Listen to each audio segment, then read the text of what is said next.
เราได้แล้วนะครับท่านผู้ชมเราดึงลงมาจากเมืองพระคาดว่าเทวดาน่าจะปลูกมันไว้ปลาผักกูดหลายอี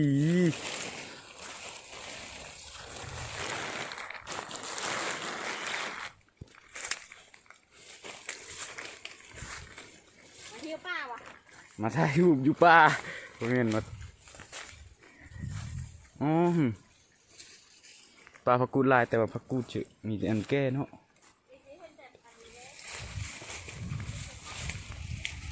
งามมะลี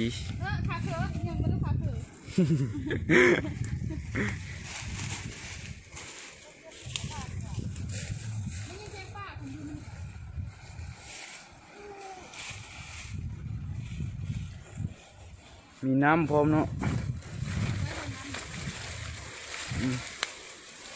โอ้ยได้ลายบ่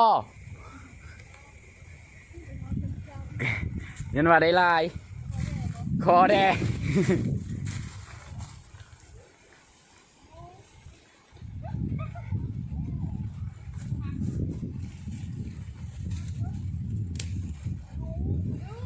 มาแต่บ้านได้ผู้ชาวฮะมาเทิงเลยบ่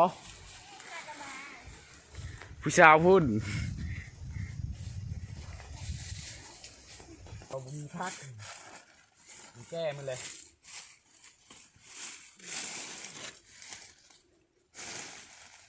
เวียนเลยยึดก่อนเลยเอาไหมเราเห็นแล้วท่านผู้ชมนี่ไงผักกูดมันหักช้ำเด็ดเลยฮักหมูแดงครบตีนขณะนี้หมดเราเจ็บตีนมากแต่โยนแม่เนาะพาลูกชายออกมาเก็บผักดูจักว้าวพี่จังหาเพียงอันนี้ผู้ไปทางผู้ลองเห็นไปทางผู้นี่ได้เลยโอ้ยมานี่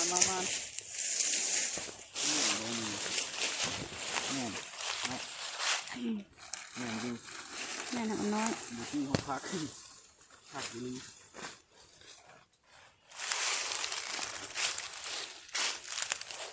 เราได้หลายเราจะไปนึ่งกินท่านผู้ชม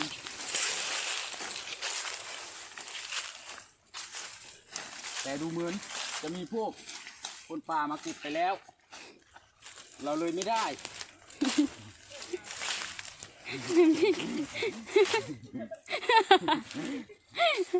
พี่บ้าอย่างวะงามอลิป้ามันก็เขี้ยวกล้องหาซอยแดเราหาบุเห็นเลยบ่ได้ดอกละน้อยเราเพิ่งเป็นมือกล้องแล้วเราหานี่มือกล้องต้องหาช่วยหากระปืดแถวๆน่ะเดี๋ยวนี้เห็นนี่เดี๋ยวทำนี่มือกล้องเห็นอีกแล้วตะมนซีมนนะครับท่านผู้ชมมันไม่อร่อยมันไม่แซ่บใส่ถุงอ๋อน้ำบ่ไปได้เฉยมือกล้องย่านน้ำท่านผู้ชมนี่เย็บน้ำดูว่าเย็บไผ่เนี่ยนะไผ่ก็ว่าน้ำเปล่าบ่เย็บน้ำอะไรก็เย็บไผ่คือว่าเย็บนะนี่ท่านผู้ชมนี่ไงท่านผู้ชมเราได้แล้วมันช่วยมากท่านผู้ชมแต่เรากินไม่ได้เราต้องทำให้มันสุกก่อนนี่ไงท่านผู้ชมเราได้อีกแล้วหยุดก่อนหาทางไปใหม่ก่อนนี่ใช่ลูกเอาลงเห็นนะโป๊กิบคนป้าน้อยกำลังมา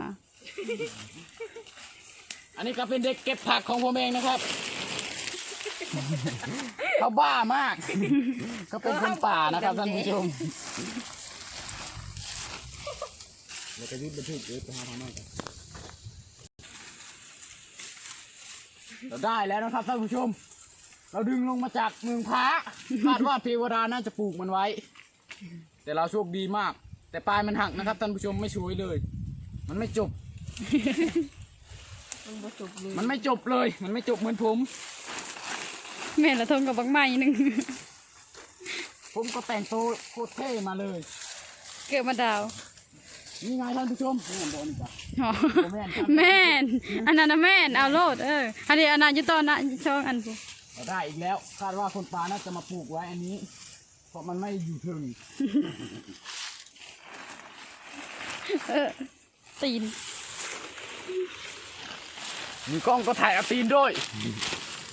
พอแล้วมาทางนี้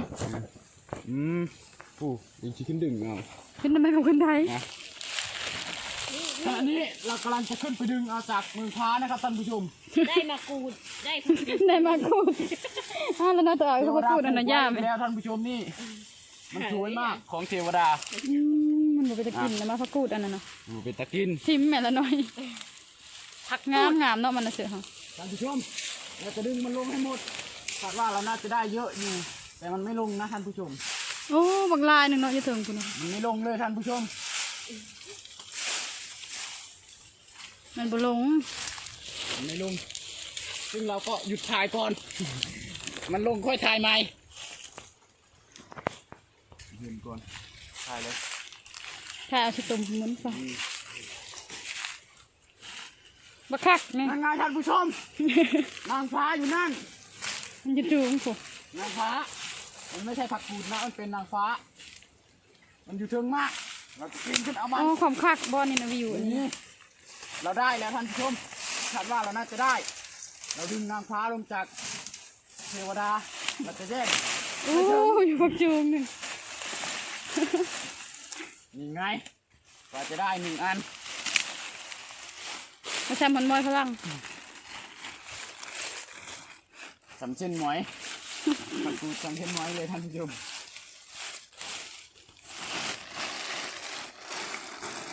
โอ้เห็นนี่เลย นั่นไงท่านผู้ชม มันเป็นของเทวดา เทวดาไม่ให้เอาเราก็ไม่เอา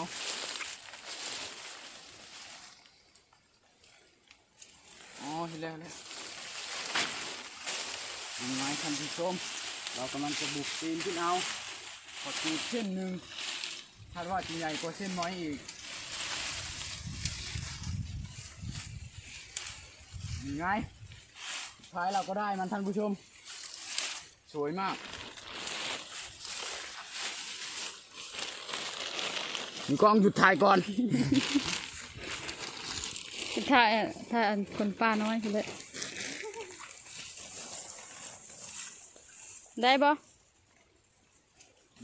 ฉันได้ผักกูดเด้อ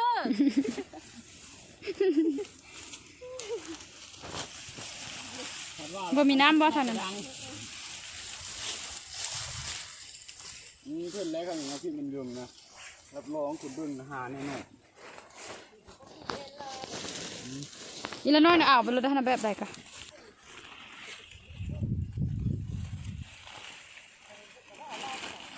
บ่เห็นเลยท่านผู้ชมเอ้ยไม่ใช่มันจะมืดแล้วถ้ามันไม่มืดเราก็จะไปหาต่อ ตามมาท่านผู้ชมทางนี้แหละ ลงน้ำนะแม่ เนี่ยผมบอกว่ามันมีจะตกน้ำ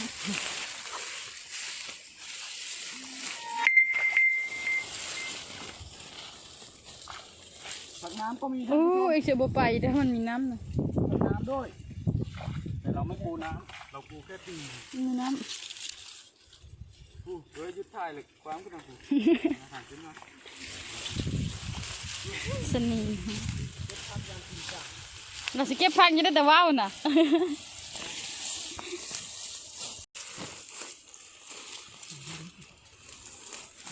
ทางไป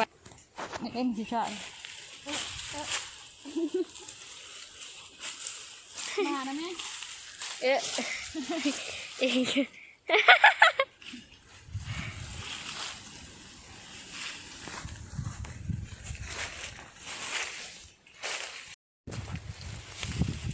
ไงงามดีนี้ยกพอบน่าจะเทศไฟมันพร้อมท่านผู้ชมเอาแม่นบุไฟมันนี่นะ อันนี้ค่ะนะคะ ไฟมันก็งามท่านผู้ชมใช่อันนี้ก็ เด็ดอันยอดนะคะ แถวนี้มันมีร้ายท่านผู้ชม ปีกจับตีนค่ะ ตีจับจะเก้งจะต้มน้ำนะมีเย็นอยู่ผู้หอกมีเยอะเลย เนี่ย มันท มันลายแค่นี้คนบ่เอาผมลายที่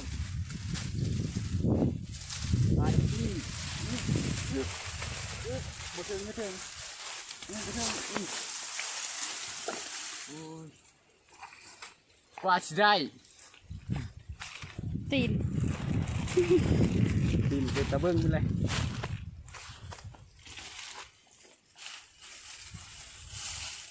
มีกล้องหยิบก่อนมันบ่เห็น